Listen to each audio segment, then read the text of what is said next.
Olá, meu nome é Arpa Pacheco e está começando mais um episódio do videocast Exponha-se. Bem-vindos ao segundo episódio dessa sétima temporada. Nessa temporada estamos em um formato diferente, entrevistando tanto artistas locais quanto artistas que estão espalhados pelo Brasil todo. Para assistir os outros episódios das outras temporadas, acesse aqui o nosso canal. Você vai poder maratonar todo esse conteúdo desde o primeiro episódio da primeira temporada. Aqui também você vai poder ter acesso à nossa playlist de performances de artistas que passaram por aqui e nos presentearam com alguma performance. Está tudo aqui no canal, você pode acessar e assistir. Siga também nossa playlist no Spotify. As músicas dos artistas que passaram por aqui também estão todas lá. E para você ficar por dentro de tudo que acontece aqui no Videocast Exponha-se, você pode também seguir aqui a nossa rede social, @exponha-se central. Lá nós postamos cortes aqui das entrevistas, também acontecem algumas coisas lá que não acontecem aqui no canal. Então, siga a gente lá também. E hoje nós vamos entrevistar uma pessoa que ele não é necessariamente um cantor, um ator, mas também atua muito na área da arte. Ele é jornalista, escritor, autor, e agora eu vou chamar ele aqui para se apresentar para vocês e poder contar um pouquinho melhor da história dele pra gente. Oi, Arpa. Oi, pessoal que está acompanhando o Exponha-se. Eu sou Eduardo Bandeira, tenho 27 anos, sou autor, jornalista, entusiasta de jornalismo cultural, talvez só um tiquinho. Também faço pesquisa nas áreas de psicologia e sou assessor de imprensa, social media e atuo em várias áreas de comunicação, além dessas, principalmente construindo histórias. Sou aqui de Goiânia mesmo, apesar de ter morado boa parte da minha vida no interior. E gostaria de agradecer a Arpa por abrir esse espaço para a gente conversar um pouco sobre literatura, psicologia, comunicação em geral. É um prazer estar aqui com vocês hoje. Eu que agradeço, Eduardo. É sempre muito bom receber artistas jovens. Eu sempre fico muito feliz, sempre falo isso aqui. E artistas de outras áreas, né? Pessoas que atuam nesse mercado cultural, em outras áreas, para a gente também poder ter um panorama, uma visão 360, né? De tudo que acontece aí. E às vezes a gente não sabe, às vezes a gente fica sem conhecer. Então também te dou as boas-vindas. Agradeço por você ter aceitado o nosso convite. Eduardo, então, para começar, conta um pouquinho pra gente da sua história, da sua trajetória até aqui. Quais foram os primeiros momentos, suas primeiras descobertas no mercado que você atua hoje, quem te apoiou lá no começo? Conta um pouquinho pra gente do seu início. A minha trajetória, Arpa, ela começa no ensino fundamental, bem quando me mudei para a cidade de Posse, Goiás. A minha mãe, que morava aqui em Goiânia com os meus irmãos, ela na época não tinha condição de poder me dar uma vida de qualidade, uma vida que fosse valorosa. E na época ela enfrentava diversas dificuldades, como depressão pós-parto e problemas financeiros. Então eu fui morar com meus dois tios em Posse, que era a irmã dela e o marido da irmã dela. E Posse é uma cidade no interior de Goiás que é um pouco mais conservadora. Então, durante a infância, não tive muitas referências de segurança nesse aspecto. Como uma criança, como um garotinho gay que não sabia que era gay ainda, olhava para aquele ambiente e ficava completamente perdido de como agir. Por isso, me ancorei ali nas histórias. E as histórias, elas eram meu alicerce mesmo, de poder assistir algum filme, de poder ler algum livro, ler algum conto, brincar com meus amigos, criar uma brincadeira completamente nossa e me sentir pertencente através daquilo. E daí eu comecei ali no ensino fundamental mesmo a escrever umas historinhas que eram basicamente aventuras que eu e os meus amigos do ensino fundamental mesmo, a gente vivia. Tipo, eu e o Woodson, que era um dos meus amigos, eu e o Michael Jordan, que era um dos meus amigos, a gente tá formando aqui um trio de super-heróis que vai combater o mal, e era essa espontaneidade que vinha de referências como filmes, como novelas que assistia, e era tudo muito natural, deixava só que as coisas viessem e fossem sendo construídas de maneira autoral, como se você pegasse uma inspiração e transformasse na sua própria expressão de arte, que acredito que a maioria dos artistas, se não todos, fazem. Todos nós estamos consumindo referências o tempo inteiro. E aí, nesse meio tempo, fui fazendo essas historinhas, imprimia as historinhas, colocava uma capa que pegava na internet, assim, qualquer site, umas capas assim. Vou te falar, se achasse um desses hoje pra te mostrar, você ia achar fantástico. E entregava, distribuía para meus amigos. Daí, continuei nessa escrita um pouco mais inocente por muito tempo, até que em 2018, depois de já passar por todo o período do ensino médio, escrevendo fanfic no Spirit com algumas amigas, eu decido me afastar um pouquinho disso e vou cursar Direito. A gente sabe que não deu certo, porque não era uma área que conseguia me expressar criativamente. Daí fico entre 2018 e 2020 estudando novamente para o Enem e pensando em que área poderia adentrar para poder estar conectado com criatividade, com a forma de contar as histórias que precisava e de escrever, principalmente, porque era isso que queria. E então tive que pesquisar por muito tempo. Considerei cinema, considerei psicologia também, porque acredito que através da psicologia você pode entender um pouco mais o contexto da vida das pessoas. E quando estava ali fazendo novamente as provas do Enem em 2019, decidi que ia para jornalismo, para comunicação, principalmente pela conexão do jornalismo com a escrita. Então, vou para jornalismo, sou aprovada em 2020.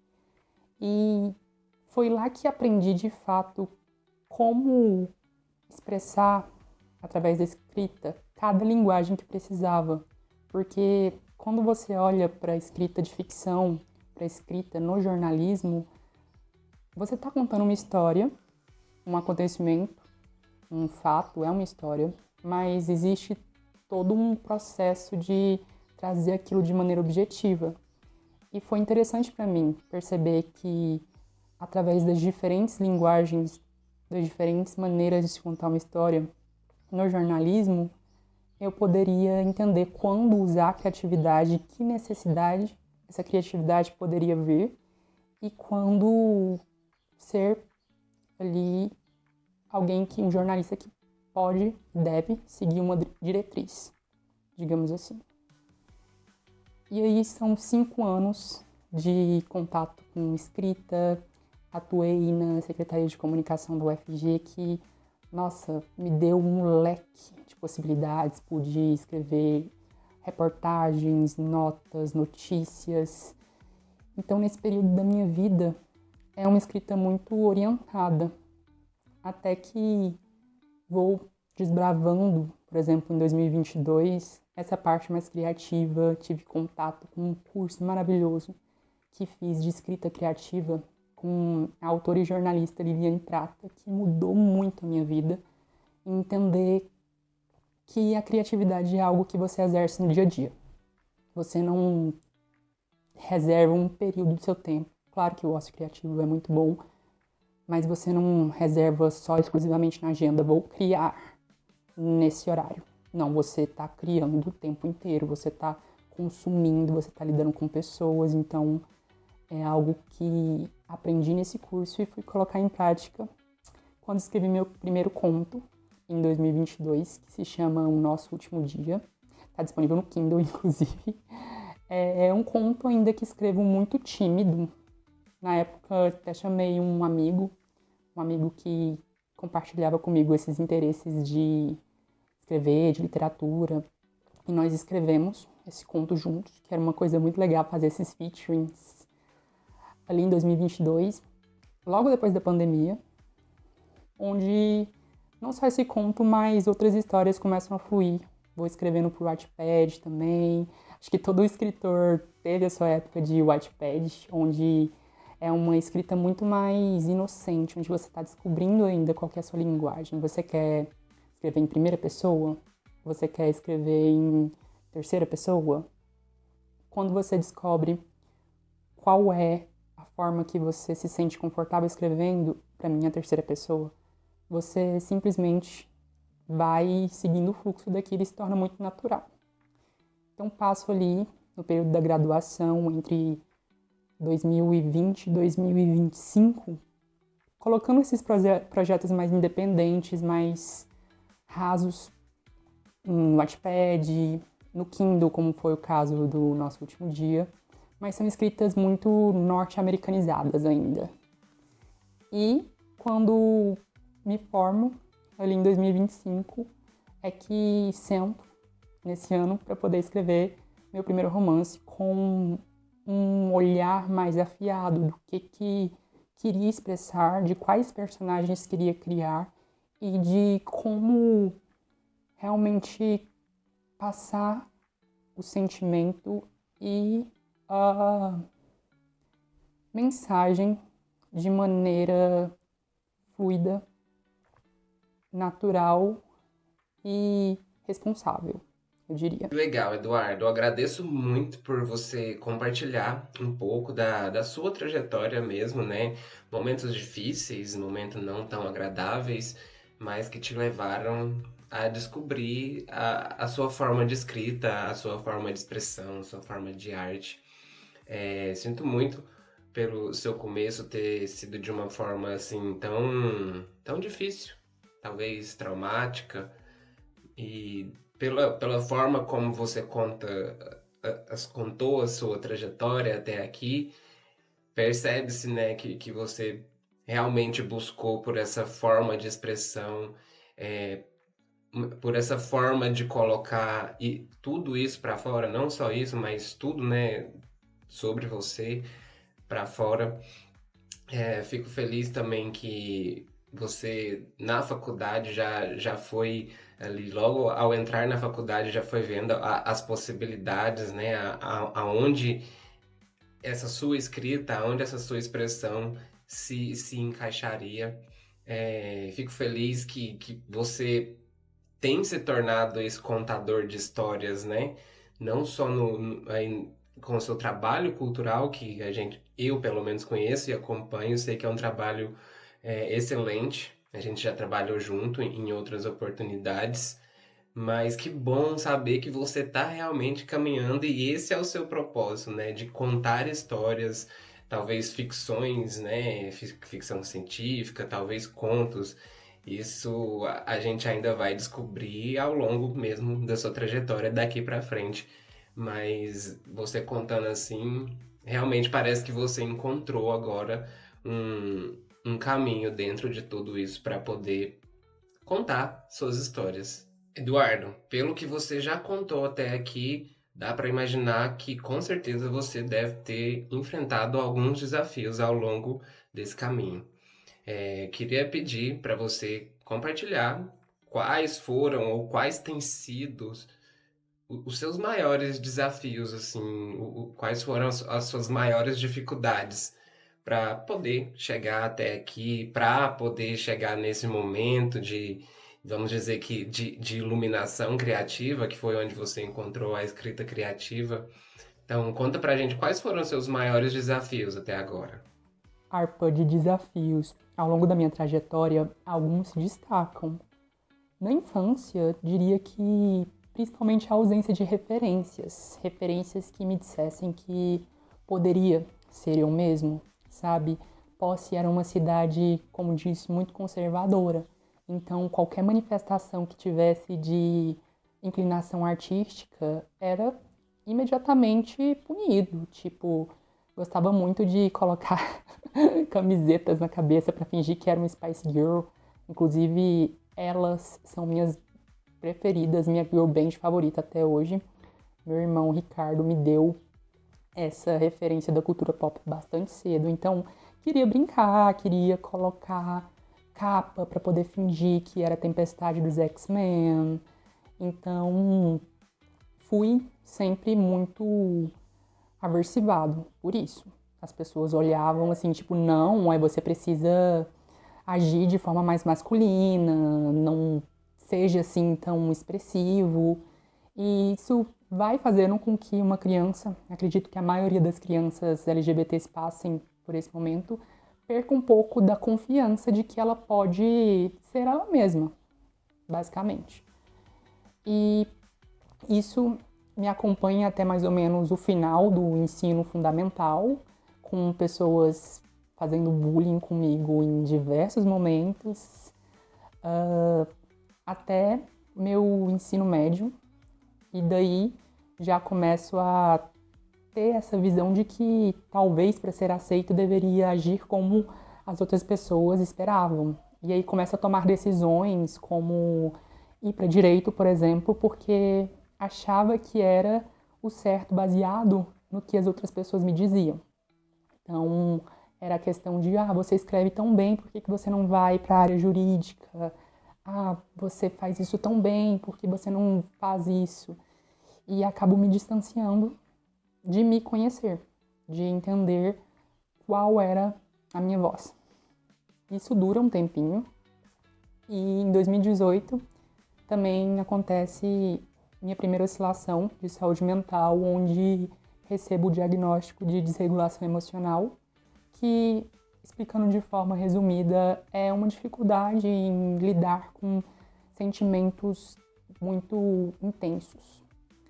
E preciso parar várias vezes ao longo da vida para poder me realinhar com os meus valores e fazer com que tenha potencial de viver uma vida de qualidade de novo. Então, são dificuldades que acabam se mantendo constantes e se mantendo presentes, fazendo com que, em diversas vezes, não pudesse manter uma linearidade na minha produção. Até que, em 2024, com o advento da terapia, inclusive um grande beijo, um grande abraço ao meu psicólogo, Gabriel Vale, sem conhecer ele, sem conhecer a psicologia baseada em evidências, que salvou minha vida, literalmente, não estaria aqui hoje. Não teria escrito, não teria feito um trabalho incrível na SECOM, UFG e em outros projetos. Mas essas dificuldades elas vão sendo cada vez mais entendidas ao longo do tempo, recebo tratamento adequado e os episódios eles vão diminuindo, permitindo que vá conseguindo colocar a cabeça em ordem para poder produzir. Então, o que acontece no passado acaba fazendo com que minha autovisão no presente fosse muito inclinada para não encontrar minha própria voz e não acreditar no meu potencial. Até que, pelo privilégio, pela sorte de estar em um processo terapêutico, porque não são todas as pessoas que têm essa capacidade. Infelizmente, no Brasil, a terapia hoje ainda é muito inacessível. Então, vejo a possibilidade de estar em um tratamento com esse psicólogo, especificamente, como uma sorte muito grande. Tenho o apoio da minha família, acredito que isso foi fundamental para poder superar essas adversidades, tanto em questão da minha própria crença sobre mim mesmo, quando eles percebem que não estou acreditando em mim, eles falam, não, peraí, você faz tanto pelos outros, você acredita tanto nos outros, por que você não faz você mesmo? Senta, escreve. E foi exatamente isso que me permitiu, esse ano e nos anos anteriores, desde 2024, a colocar metas e objetivos na minha vida, organizar uma rotina e aproveitar daquela criatividade que mencionei que a gente sempre está fazendo para poder orientar ela em um objetivo. Então, esse ano, por exemplo, quando decidi escrever o livro, pensei no que queria transmitir e, claro, houveram momentos que falei, vou escrever isso. Isso já foi escrito de outras formas, mas o importante foi entender que não, do meu jeito não tinha sido escrito. Então, eu preciso assumir esse lugar de dizer não. É a forma que o Eduardo diz, é a forma que ele escreve. Não é a forma que fulaninho escreveu, mesmo que seja uma história que pode ter sido veiculada de inúmeras maneiras, que pode ter sido adaptada de inúmeras maneiras diferentes. Então, acho que isso é importante da arte. A gente entender que o artista, ele tem a sua própria visão de mundo, mas os assuntos, eles vão sempre estar aí e a gente vai estar debatendo os mesmos. Porque a experiência humana, ela é muito de compartilhar sentimentos, de compartilhar experiências, de compartilhar dores.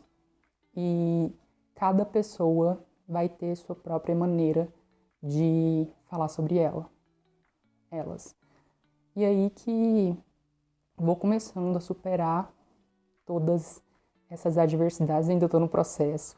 Acredito que vou estar no processo até quando morrer, mas é quando vou colocando os pés no chão e continuando mesmo com elas. É uma coisa que meu psicólogo sempre fala, que a gente nunca vai estar preparado, a gente nunca vai deixar a ansiedade de lado, a gente nunca vai deixar o medo de lado, a gente vai com medo mesmo. Você vai sentindo medo e aceita que aquele medo existe. Não uma aceitação passiva, uma aceitação de, poxa, peraí, isso aqui existe, tem que olhar para isso, mas tem que andar. Inclusive tem uma abordagem da psicologia que chama terapia de aceitação e compromisso, me ajudou bastante, que ela fala exatamente isso. As adversidades, elas vão existir, você vai ter muitos problemas. O que você pode fazer com isso agora? Então foram essas as coisas que precisei internalizar para poder me entender como criador, que é o que eu faço hoje. Eduardo, mais uma vez te agradecer por compartilhar isso com a gente. Você falando, dá para ver como você ainda lida com isso tudo. Como você falou lá no início da sua resposta, realmente crescer sem referência, né? Sem referência mesmo, é muito difícil, porque a gente que já foi criança LGBT, a gente sabe que a gente cresce acreditando que a gente tá errado, qualquer coisa que a gente faça tá errado, porque não tem essas referências, não tinha bons exemplos. Às vezes até tinha bons exemplos, mas às vezes eram exemplos assim caricatíssimos, né, que coloca a gente nesse lugar de fazer piada, de não se levar a sério, né? Mas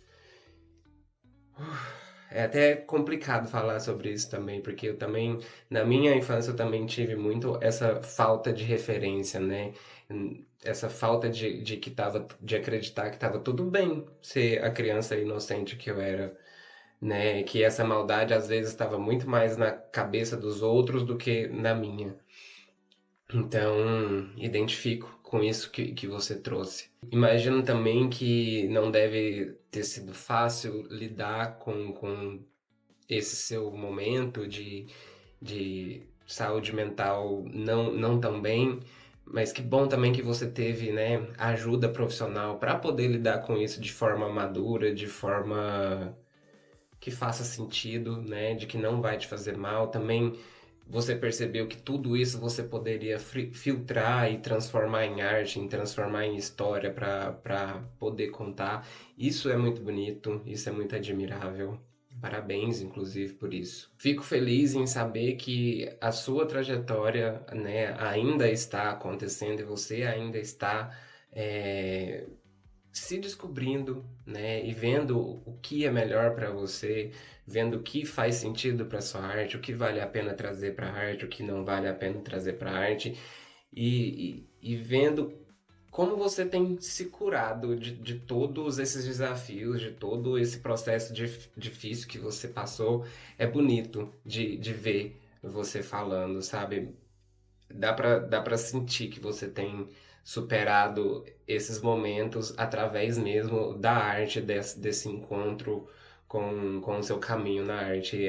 Muito obrigada mesmo por compartilhar isso com a gente. Eduardo, saindo agora um pouco desse assunto pesado, eu gostaria de saber, mudando um pouco, né, de assunto, gostaria de saber de você como foi sua primeira performance ou seu primeiro trabalho profissional, como foi essa experiência de levar a sua primeira escrita para uma publicação, para...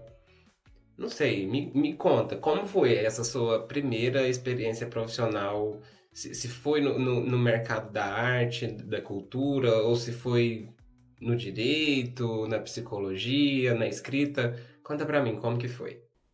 Profissionalmente falando, Arpa, começo a atuar através de estágio na Secretaria de Comunicação da UFG.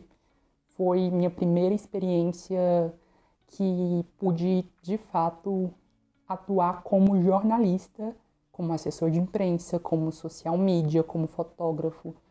Todos me deram uma oportunidade de me provar e mostrar minhas competências. Então, claro, eu era escalado para poder ficar ali na área de jornalismo, onde basicamente tinha a função de escrever matérias para o jornal UFG, reportagens, fazer assessoria de imprensa com veículos que queriam alguma entrevista, precisavam de alguma coisa da universidade, mas ia flertando com a equipe de social media, dizendo, olha, posso ajudar vocês, quero aparecer em um vídeo, quero editar esse vídeo, ia lá para a equipe de fotografia, deixa eu tirar essa foto, deixa eu editar essa foto, qual que é o ângulo certo, ia para a equipe de relações públicas para ajudar nos eventos, então vou tentando ao máximo consumir aprendizado, consumir talento, porque existiam muitas pessoas talentosas, existiam muitas pessoas que faziam e fazem até hoje um trabalho excelente lá, e eu estava naquele lugar, como não poderia aprender, como não poderia querer consumir tudo aquilo. E vou expandindo isso para outras atuações culturais que tive, inclusive tenho muito orgulho delas. Vou exercendo a função de assessoria, de social media e, paralelamente, retornando à escrita criativa, que é meu grande foco atualmente. Que legal isso que você disse, Eduardo, e eu concordo plenamente. Se você está em um lugar cheio de pessoas que você admira, cheio de pessoas que fazem coisas que você gostaria de fazer, quem quer aprender, aprende, né? Não dá para ter ali a oportunidade na sua mão, tá lá e ficar, sabe, olhando pro tempo e bancando a sonsa. Que bom que você aproveitou essa oportunidade assim e fez, né, ela se multiplicar. Que bom, parabéns. Eduardo, eu gostaria de saber agora como você atua no mercado atual. Você poderia explicar para a gente a forma como você atua, as plataformas que você usa, se você tem representação ou se você trabalha de forma independente ou de repente prestação de serviço para agências. Como funciona a empresa Eduardo Bandeira? Qual sua opinião sobre esses artistas que atuam no mercado hoje, às vezes 100% digital? O que você pensa sobre isso? Sobre a minha atuação hoje, especificamente na literatura, ela é 100% independente.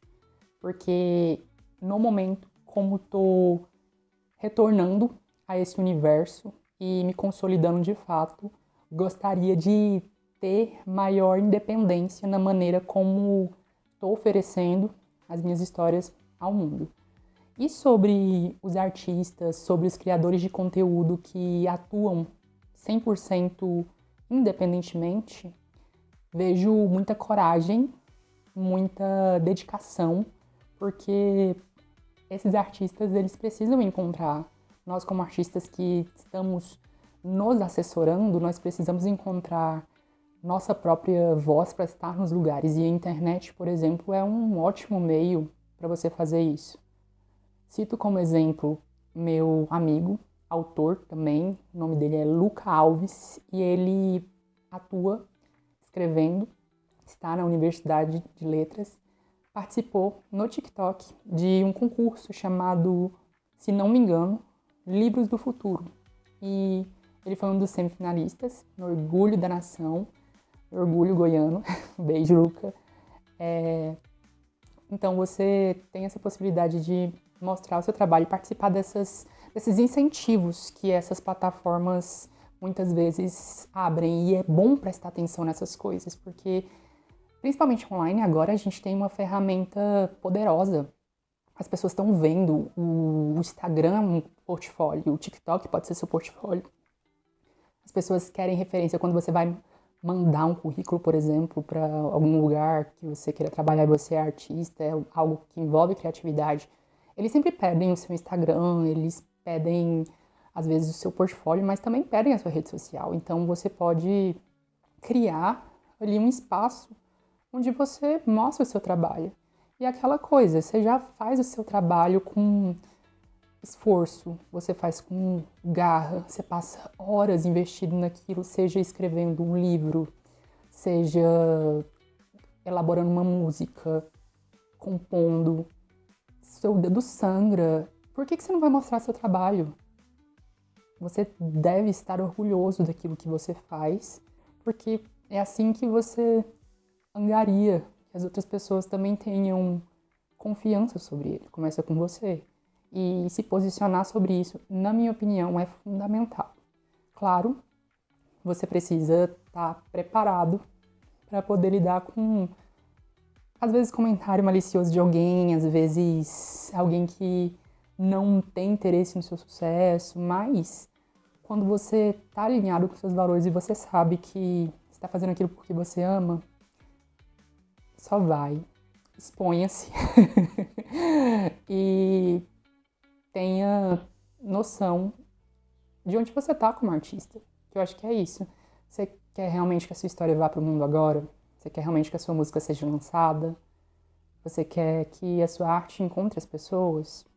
Ela precisa falar alguma coisa nesse momento? Porque às vezes você escreve só pra você, você pode compor uma música só pra você escutar, você pode fazer um livro só pra você ler, ou então você pode divulgar isso pro mundo. E a internet é um meio de fazer isso, e quando você consegue de forma independente se consolidar e transmitir aquilo que você quer, só invista nisso.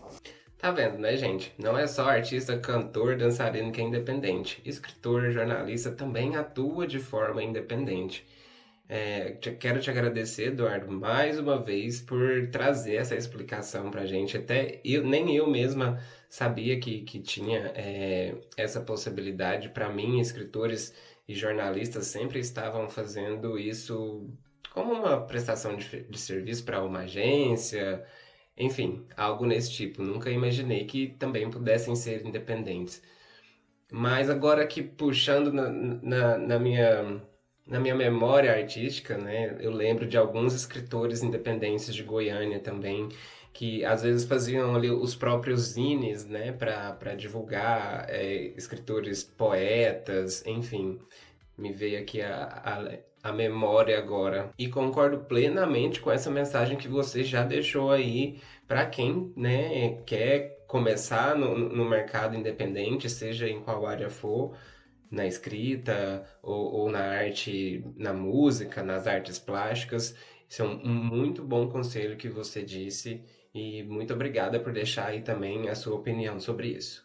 E você falou certinho, ó, galera, exponha-se, entendeu? Se você tem uma arte, se você quer expor, se é o momento de você expor, exponha-se, entendeu? E procura a gente aqui, traz seu trabalho pra cá, vamos se expor. Eduardo, agora eu quero pedir de você uma indicação. Qual tipo de conteúdo você indicaria para a nossa audiência que está nos acompanhando hoje? Pode ser música, filme, livro ou até mesmo conteúdo de redes sociais. O que você indicaria? De indicação para as pessoas, nossa, agora você me pegou, porque, como disse, consumo muita coisa. Mas vamos lá. Diria que de filme, A Chegada do Villeneuve é muito importante, porque é incrível como ele faz alusão ao uso da linguagem e da passagem de tempo também, ou da não passagem de tempo. Então, acredito que seria muito interessante para as pessoas assistirem. É ficção científica, um dos meus gêneros favoritos, então vou recomendar esse, acho ele muito bom. Vou recomendar também um que ainda vai sair, que é o Spider-Man, Brand New Day, Homem-Aranha, Um Novo Dia. E por quê? Gente, super-herói, vocês podem falar que super-herói é clichê, mas falando sério, a metalinguagem, a forma que as histórias de super-herói têm de transmitir a mensagem que nós também podemos nos relacionar, algumas coisas com que nós podemos também olhar e pensar, poxa, isso faz sentido, esse valor aí, essa mensagem desse filme, ela me toca de alguma forma. Os super-heróis têm isso. E meu favorito, sendo o Homem-Aranha, eu não poderia deixar de indicar o filme para vocês. Também indico o Duna, do Villeneuve também. E esse filme, que masterpiece, tá? Não fica preocupado se você não entendeu o primeiro.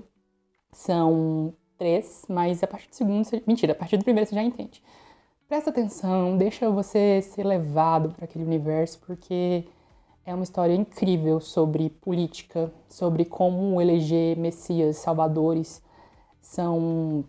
é algo perigoso para nós, para a sociedade, para as pessoas em si, e também fala sobre ecologia.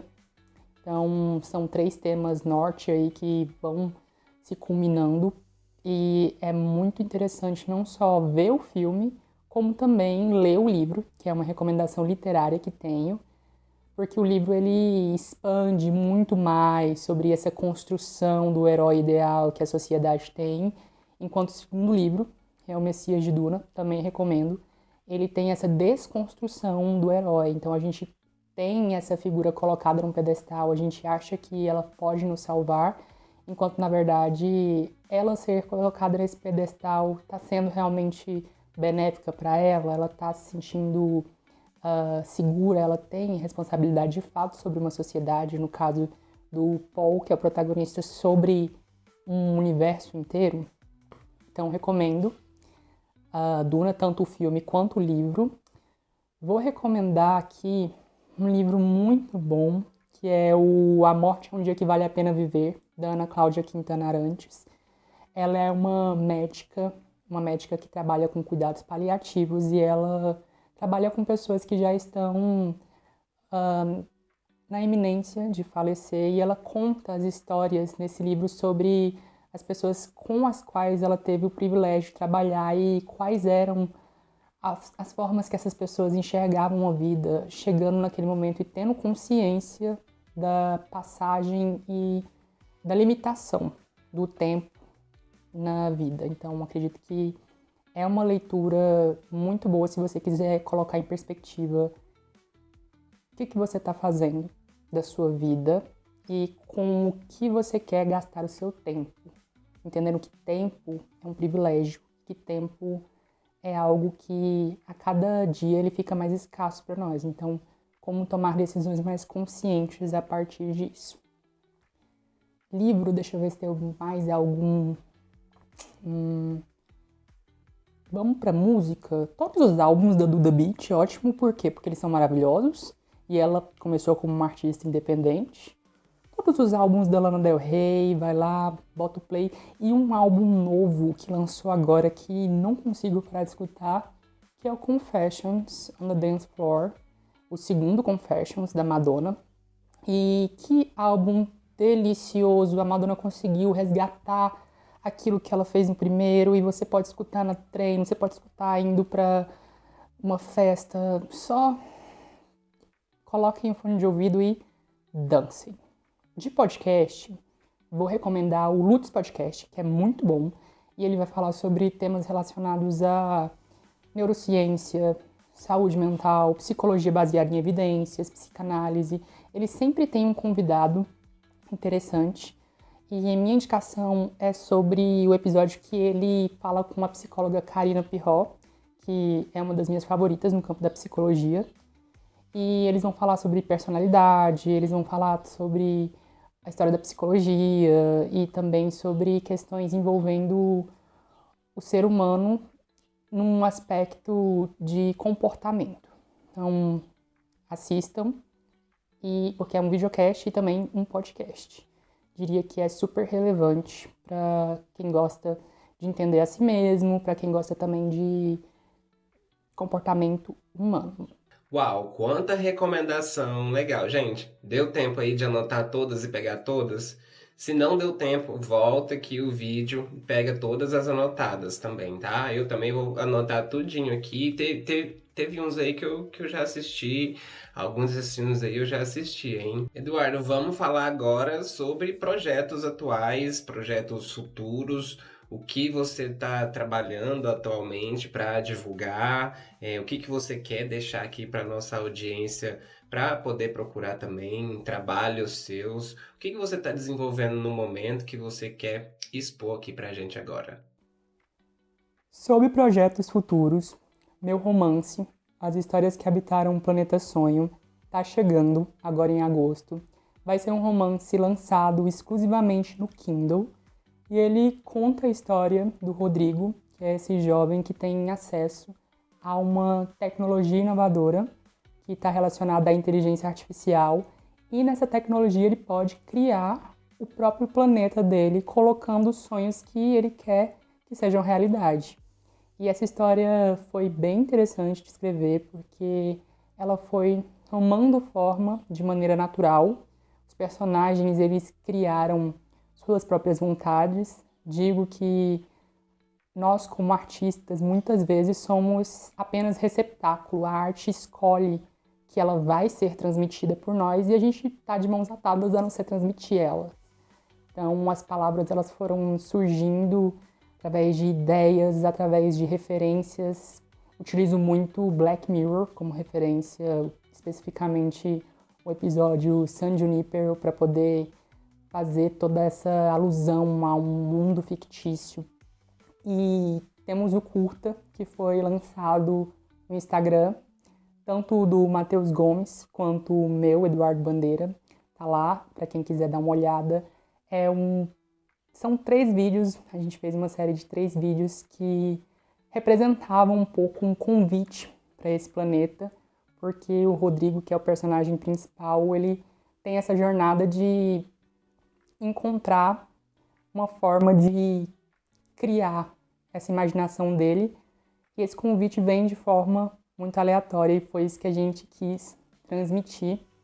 Agora, com a divulgação, ela vai ser toda no Instagram, vai ser feita também no TikTok e acredito que em alguns veículos de imprensa também. Estou muito animado com essa história porque estava escrevendo um conto inicialmente e mandei para o meu amigo corrigir, o Luca Alves, e ele virou para mim e falou: "Cara, isso aqui não é um conto, você tem potencial para escrever um livro com isso."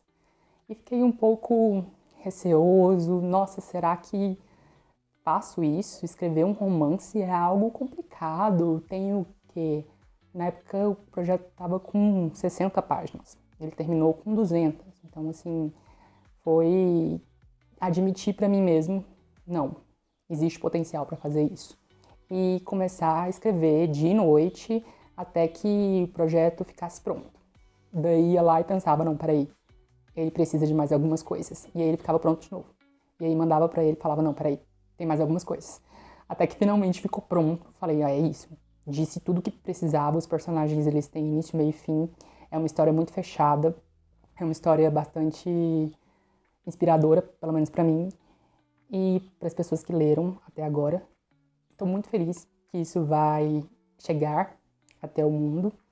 E logo, logo estarei revelando personagens, estarei revelando a capa oficial. Espero que todos vocês possam acompanhar e que, para quem gosta de ler, seja um deleite. É um livro muito leve, diria que vocês conseguem ler assim em um dia, mas quero ver como vai ser a recepção, como as pessoas vão se sentir, se elas vão se relacionar com o Rodrigo, porque é aquela história, né? Quando você tem a possibilidade de realizar qualquer sonho, são tantos. Como é que você vai escolher qual é mais importante que outro? É uma escolha difícil, mas que ao longo do livro vocês podem conferir como o Rodrigo tomou. Que tudo, Eduardo. Eu já te acompanho lá na rede social. Eu vi sim esse vídeo com o outro rapaz que você falou, contando ali, dando uma introdução mais ou menos do que seria esse Planeta Sonho. Já anotei aqui o nome também, Planeta Sonho, gente. Acompanha lá, vou deixar aqui ó, a rede social dele na tela para vocês ir lá e acompanhar também e ficar por dentro desse lançamento, tá? Muito obrigado, Eduardo, por mais uma vez compartilhar isso com a gente em primeira mão. Eduardo, agora vamos para aquela nossa pergunta difícil. Eu sei que colocar um rótulo naquilo que a gente produz, como arte, como comunicação, às vezes pode ser um pouco complicado. Ainda mais talvez né, nessa área da escrita. Mas se você tivesse que aqui descrever para quem está te assistindo, como você definiria o que você produz? Qual rótulo você colocaria em cima dessa sua expressão? Harpa, para poder definir aquilo que faço, é simples. Eu conto histórias. Conto histórias tanto fictícias quanto histórias reais. Para fazer ficção, você precisa inventar, mas você está definindo a trajetória de personagens, você está transcrevendo os sentimentos deles, você está contando sobre as ocasiões em que eles estão inseridos. E no jornalismo, social media, assessoria de imprensa, você está contando histórias de pessoas reais. Nas duas você precisa de responsabilidade, porque a outra pessoa, quem está do outro lado, precisa entender com clareza aquilo que você quis passar. Na arte isso é um pouco mais subjetivo, nem sempre esse entendimento precisa ser objetivo e ser moldado, ser colocado em uma forma, mas no jornalismo, na imprensa em si, ele precisa. Então, diria que conto histórias de acordo com a necessidade hoje, de acordo com aquilo que é preciso no momento. Se for para um jornal, essa história vai ser mais factual. Se for para mim, na ficção, se for escrevendo algo artístico, essa história vai ser algo que é possível sonhar e imaginar. Eduardo, eu achei que você ia ter uma dificuldade para responder essa pergunta, mas você foi assim, ó, em cima, contador de histórias. É isso. Eu adorei a sua definição e para além de contador de histórias, eu diria que você também é um criador de histórias, um criador de universos e de possibilidades e que tá ali mexendo diretamente com o nosso imaginário, né? Porque lendo você consegue ativar a sua imaginação assim, sem limites. Mas adorei sua definição. Eduardo, a gente já vai caminhar para o final da nossa entrevista, mas antes disso, eu gostaria de saber de você se tem algo que você gostaria de dizer, que você nunca teve a oportunidade de dizer, ou uma mensagem que você gostaria de deixar, um manifesto, uma proposta, qualquer coisa que você talvez quando teve a oportunidade de dizer, foi silenciado e não acabou não dizendo. Gostaria que você usasse esse espaço agora para poder falar com a nossa audiência. Já disse isso antes, meus amigos vão entender, mas para poder dizer isso publicamente seria o máximo que vocês conseguirem cuidar da saúde mental de vocês. Se vocês tiverem condições, irem para a terapia e terem autoconhecimento, porque diria que quanto mais entendimento a gente tem de nós mesmos, mais a gente pode encontrar nossas potencialidades. Sim, seria isso. E a gente tá num mundo tão atolado, temos informações o tempo inteiro e é fácil se distrair, é fácil se distanciar daquilo que é importante para nós. E encontrar formas de criar âncoras. Para mim foi na arte, foi nos livros, foi nos filmes, foi na música. Cada pessoa tem seu jeitinho. Para outras pessoas é luta, para outras pessoas é futebol. Então, tem as suas âncoras para poder te inspirar a construir uma trajetória que seja mais leve. Porque vão vir montanhas, vão vir bolas de neve e essas âncoras elas estão lá para poder te nortear e te lembrar de quem você é. Para mim foi escrita, para outra pessoa pode ser, não sei, existem tantas formas de se ancorar.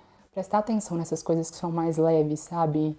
Não só na produtividade constante, na necessidade constante de estar performando, mas prestar muita atenção na forma que a vida pode te dar uma rasteira se você não tiver acordado e consciente. Uau, que mensagem poderosa! Vamos cuidar da nossa saúde mental o máximo que a gente puder. E realmente eu acho que na atualidade, eu acho que tá todo mundo precisando, né, amigo? Eu acho que tá todo mundo precisando voltar um pouco mesmo a atenção para si, parar um pouco, pensar se tá tudo bem, pensar se tudo aquele esforço que você tá fazendo em cima de algo, se aquele desgaste vale a pena, né? Se aguentar calado aquelas coisas vale a pena. Realmente, obrigada por essa mensagem. A gente precisa mesmo preservar a nossa saúde mental, porque sem saúde mental a gente não consegue fazer nada, gente, infelizmente. Se você não está minimamente, mentalmente disposto a sair de casa e fazer seja lá o que for que você tiver que fazer, seja trabalhar, seja fazer qualquer outra coisa, a gente tem que estar minimamente disposto. Então, destacando aqui a mensagem mais uma vez do Eduardo, vamos cuidar da nossa saúde mental. Vamos tratar de ficar bem para poder também fazer o bem a quem está diante de nós. Eduardo, agora eu gostaria de pedir para você deixar uma mensagem final. Eu sei que você já deixou uma mensagem aqui para a gente nessa última pergunta, mas eu gostaria de uma mensagem mais direcionada, uma mensagem mais específica para o nosso público. Uma mensagem final para a audiência é que se você assistiu até aqui, muito obrigado pelo seu tempo. Como eu disse anteriormente, tempo é uma coisa valorosa. E se você viu que nessa conversa entre mim e a Arpa, entre eu e a Arpa, houve alguma coisa que você pôde tirar, incrível que você possa aplicar isso na sua vida ou então só refletir sobre isso. Agradeço a Arpa por dar esse espaço, por conceder essa conversa incrível que pude falar um pouco sobre literatura, jornalismo, comunicação. A Arpa tem essa iniciativa incrível que é o Exponha-se e que a gente possa valorizar que tem alguém fazendo isso. Em Goiânia, principalmente, que é uma cidade mais conservadora nesse aspecto. Então, se você tem a sua arte, se você tem a sua forma de se expressar no mundo, sim, vão existir vozes querendo suprimir isso. Já passei por isso, mas com medo mesmo, como diria meu psicólogo Gabriel Vale, te amo, lindo. Nossa, ele é incrível. Vamos ver o que a gente pode fazer de factual, de efetivo. Muito bem colocado, Eduardo. Espero realmente, concordo com você, que quem está nos assistindo possa tirar o melhor aqui dessa conversa, possa tirar realmente exemplo dos desafios que você viveu, da forma como você se encontrou. Agradeço de coração pelos elogios aqui, pelo Exponha-se. Você sabe que a proposta aqui do Exponha-se é essa mesmo, de trazer pessoas da cultura, do meio cultural, que atuam de forma independente para apresentar o trabalho para a nossa audiência. Então, agradeço você por ter mais uma vez aceitado o nosso convite. Agradeço a você pela mensagem que você deixou também. Muito obrigada. E esse foi o episódio de hoje. Eu me despeço aqui de vocês, mas antes disso eu gostaria de lembrar a vocês que aqui no canal tem todos os episódios das outras temporadas disponíveis para vocês maratonarem. Tem também a nossa playlist de performances para vocês assistirem, performances de todos os artistas que passaram aqui. Meu nome é Arpa Pacheco e até o próximo episódio.